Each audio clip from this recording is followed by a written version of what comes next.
tata cara sholat duha.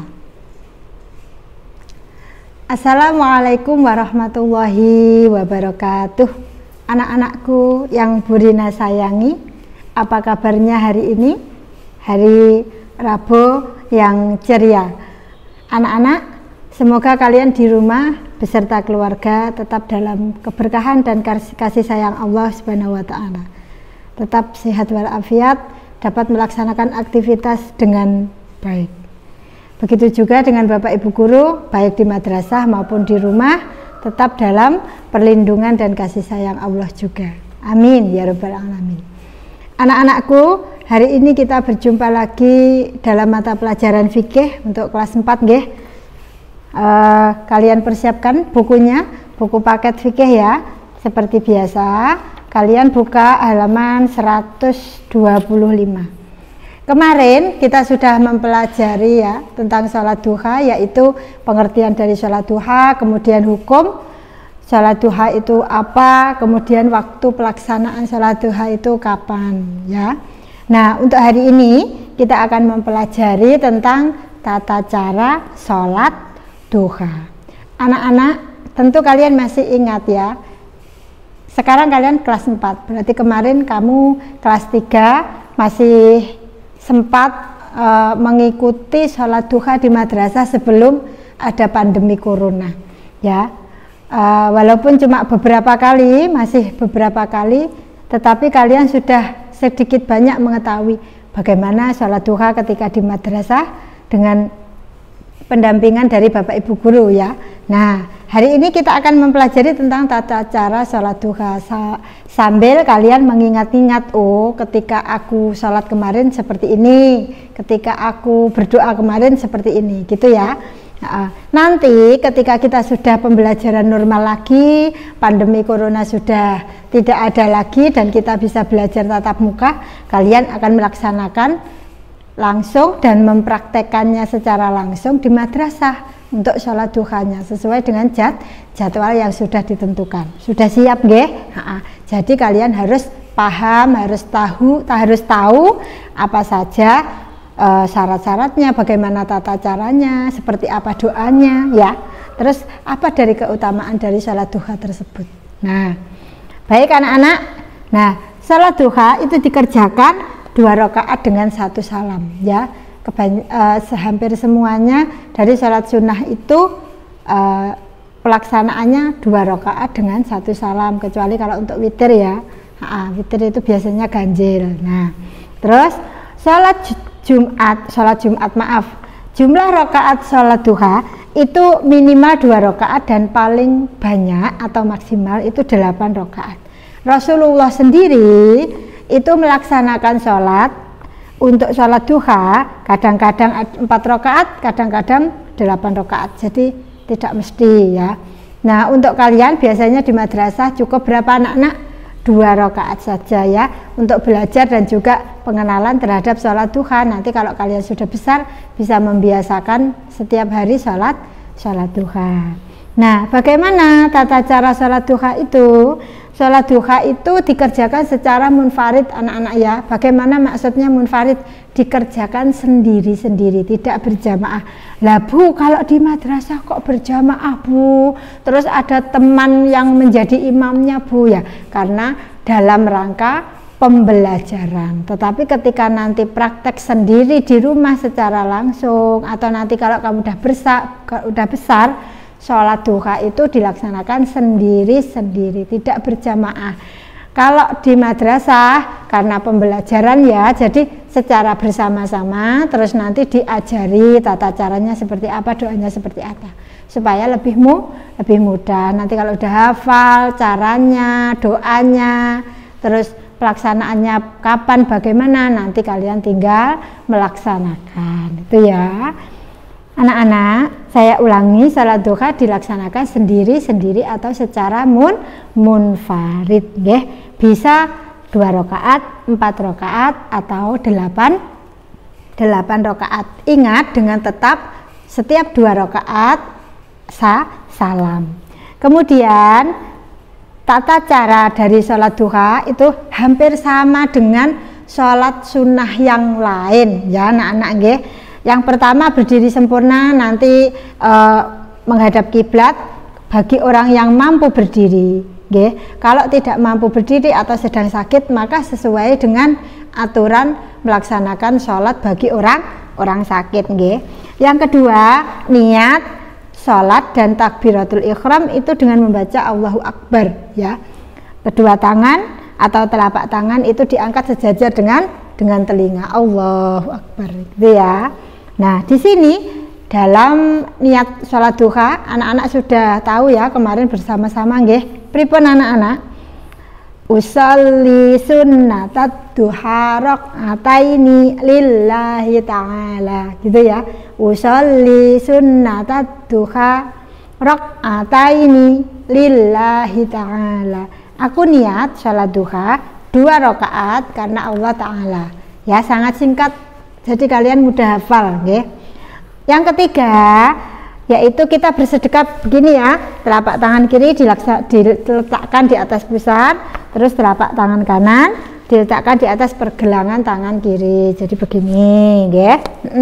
Yang keempat, dalam keadaan bersedekap itu kita membaca doa iftitah seperti kita melaksanakan salat yang lain ya, doa iftitah, terus surat Al-Fatihah, kemudian surat atau ayat Al-Quran. Nah, tapi di sini anak-anak untuk sholat duha yang paling disunahkan surat yang dibaca ketika sholat duha itu ada ya. Itu yaitu rakaat pertama disunahkan membaca surat As-Sams, dan yang kedua, rakaat kedua itu sunahnya membaca surat Ad-Duha nggih. Nanti kalau kalian udah kelas 5, kelas 6 biasanya ketika sholat duha di madrasah juga membaca surat tersebut. Nah, untuk rakaat berikutnya anak-anak, jika kalian nanti sholatnya lebih dari 2 rakaat ya, bisa 4 rakaat atau 8 rakaat. Nah ini, setiap rakaat pertama itu sunnah membaca surat Al-Kafirun. Kemudian setiap rakaat kedua itu sunnahnya surat Al-Ikhlas, jadi lebih pendek nggih. Nah, itu surat yang disunahkan untuk dibaca ketika sholat duha.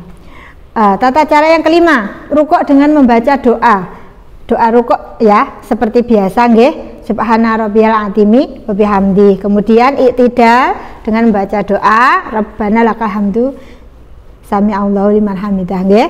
Terus yang ketujuh, sujud dengan membaca doa sujud subhana rabbiyal a'la wa bihamdi ya, sampai 3 kali loh nggih. Terus yang ke-8, duduk di antara 2 sujud.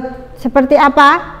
Sama seperti biasanya nggih. Rabbi ufirli warhamni wajibuni warfa'ni warzuqni wahdini wa'afini wa'fu ani. Yang ke-9, sujud kedua sambil membaca doa sujud ya, sama ya.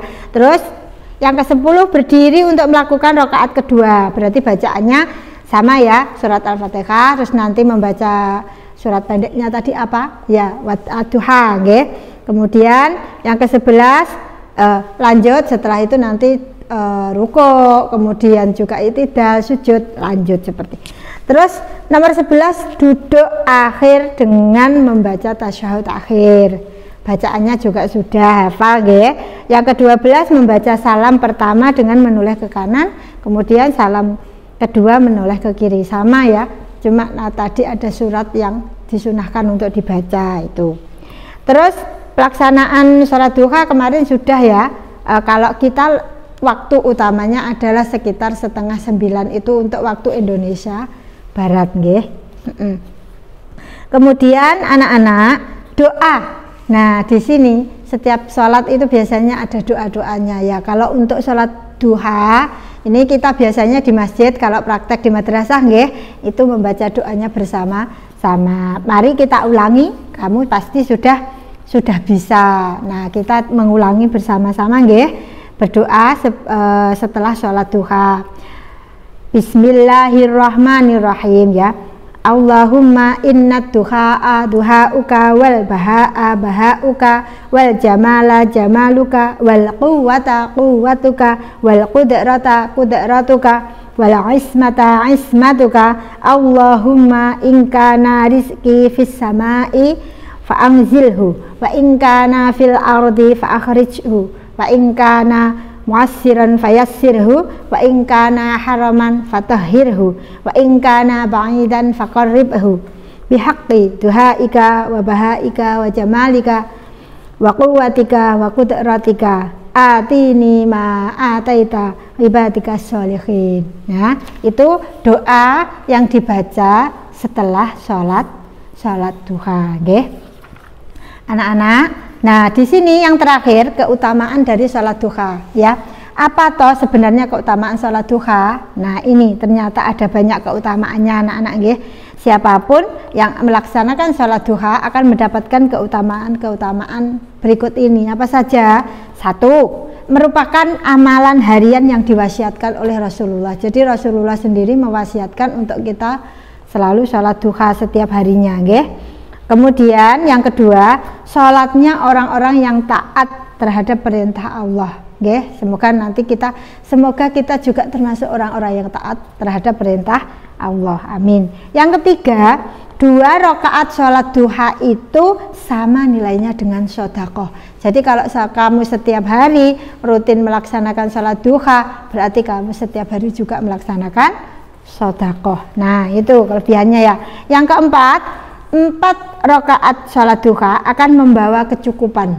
Jadi kecukupan apa ini anak-anak? Kecukupan rizki, ya, dan kecukupan kebutuhan-kebutuhan kita yang lain dalam sehari-hari, ya. Itu Allah bersabda seperti ini, Innallaha ta'ala yaqulu ya bani adama la ta'jazanna minal arba'i rak'atin min awwali naharika akfika ajirah. Maksudnya, artinya apa anak-anak? Sesungguhnya Allah Ta'ala berfirman, wahai anak Adam, janganlah engkau luput dari 4 rakaat di awal harimu. Niscaya aku cukupkan untukmu di sepanjang hari itu. Jadi kita akan dicukupkan semua kebutuhan kita untuk hari itu, ya, jika kita melaksanakan sholat duha 4 rakaat itu, ya. Itu keutamaannya keempat, nggih. Yang kelima, keutamaan terakhir, pahalanya sama dengan umroh, anak-anak. Nah, sholat duha yang dikerjakan sepaket dengan sholat subuh, yakni melaksanakan sholat subuh di masjid, dilanjutkan berzikir sampai duha, kemudian melaksanakan sholat duha, maka mendapatkan pahala seperti pahalanya orang yang berumroh, nggih. Itu mudah ya anak-anak, nggih, sama dengan pahalanya orang umroh, nggih. Paketnya tadi sholat subuh berjamaah, kemudian berzikir sampai kira-kira kalau sholat jamaah itu 4:30 ya, kira-kira, nggih. Sholat subuh berjamaah 4:30, terus nanti selesai jam 5 zikir, ngaji sampai nanti kira-kira jam 6 lebih matahari sudah terbit sekitar 6:30. Nah, tinggal dilihat itu cuacanya seperti apa dan waktu duhanya itu jam berapa. Nah, itu kalian langsung melaksanakan sholat duha. Nah, itu pahalanya sama dengan umroh, nggih. Itu anak-anak, nggih. Semoga nanti Bu Rina dan juga kalian setelah dewasa nanti bisa rutin melaksanakan sholat duha. Itu materi untuk hari ini anak-anak tentang tata cara sholat duha. Kemudian tugasnya anak-anakku yaitu di sini ada, kamu lihat halaman 133. Nah, ini nanti menghubungkan, nggih. Menghubungkan, ini coba diberi garis, ini permainan nih ya. Nah, ini dikerjakan langsung di buku paket, nggih. Kemudian nah, untuk 134, 135 itu dikerjakan ROM 1 dan ROM 2. Jadi ROM A dan ROM B. Halaman 134 sampai 136 ROM A dan ROM B. Jangan lupa setelah dikerjakan difoto kemudian dikirim kepada wali kelas masing-masing. Oke ya? Baik anak-anak, mungkin pembelajaran kita hari ini cukup sekian ya. Kita bertemu lagi insya Allah minggu depan dalam pembelajaran fikih bab selanjutnya. Nggih, mungkin ada kurang lebihnya, beri minta maaf. Akhirul kalam. Wassalamualaikum warahmatullahi wabarakatuh.